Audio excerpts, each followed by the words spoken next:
তারাকান্দা বাজার কাচারি মাঠে লীলারচর স্পোর্টিং ক্লাবের আয়োজনে ব্যাডমিন্টন খেলার আয়োজন করা হয়েছে।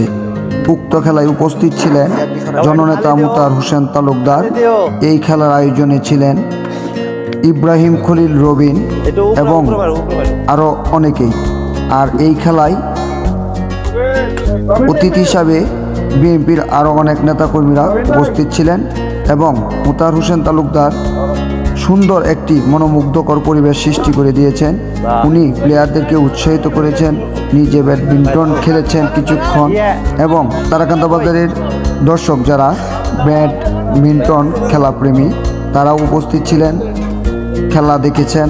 পাশাপাশি মোতাহার হোসেন তালুকদারের উপস্থিতিতে তারা অনেক আনন্দিত হয়েছেন। ব্যাডমিন্টন খেলার আয়োজক ইব্রাহিম খলিল রবিন এবং লীলারচর স্পোর্টিং ক্লাবের প্রত্যেক সদস্যরা। এরকম মনোমুগ্ধকর একটি পরিবেশ সৃষ্টি করে দেওয়ার জন্য বিএনপির নেতা জননেতা মোতাহার হোসেন তালুকদারের প্রতি তারাকান্দা বাজারের লীলারচর স্পোর্টিং ক্লাব এবং কাচারির মাঠ অনেক কৃতজ্ঞ। আর এইরকম খেলা আমরা সবসময় আশা করি আয়োজন করবে লীলারচর স্পোর্টিং ক্লাব। ধন্যবাদ মোতাহার হোসেন তালুকদার সহ উপস্থিত সবাইকে।